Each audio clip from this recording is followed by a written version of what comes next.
Asan ka? Dito ako sa sa labas, nag-ano lang ako, nag-break time lang. Ayan. Uy, magabihan ako mamaya, baka mag-araw na ako kasi mag-overtime ako. Go-overtime ka? Oo, ikaw asan ka ba? Sa labas ka ba? Oo, bumili lang ako ng pagkain. Kumain ka na ba? Okay lang, hindi nga ako makakain eh. Bakit naman kumain ka lang dyan? Kasi madaling araw pa uwi ko. Madaling araw? Oo, overtime ako eh.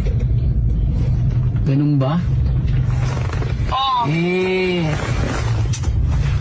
Nalulungkot kasi ako eh. Hindi ka naman nalulungkot. Ito naman, na-miss ako. Yun na nga eh, yun sana. Sana ganun nga. Bakit? Ano ba nangyari sa'yo? Kumain ka na nga dyan? Kasi di ba, netong mga nakarang araw napapadalas yung overtime mo. Oo, kasi nga, siyempre kailangan natin kumita malaki, di ba? Para malaki naman sahurin ko sa sahuran. Kailangan ko mag-overtime. Pwede ka naman kasing hindi mag-overtime eh. Pwede ka naman kasing hindi mag-overtime eh. Kaya naman kita buhayin eh. Si boss ang nagsabi na mag-overtime ako. Ganun ba talaga? Overtime? Oo. Wala ka ng panahon sa akin eh. Ito naman nagdodrama. Hayaan mo, babawi ako mamaya pag uwi ko, mamaya madaling araw. Kumain ka na dyan. Hindi nga ako makakain eh.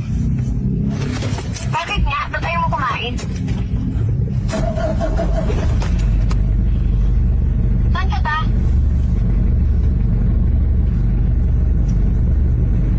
Ayan oh. Oh. Sino yung kasama mo? Sino yung kasama mo? Oh. Huli ka na ngayon. Magdi-deny ka pa? Dali ko pala yung... Oh. Magdi-deny ka pa?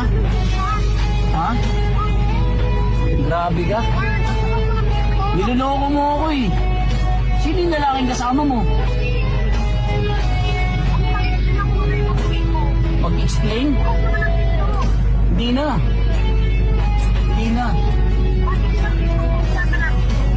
Wala na tayong dapat pang pag-usapan.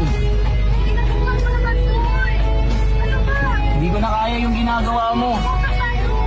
Hindi ko na kaya.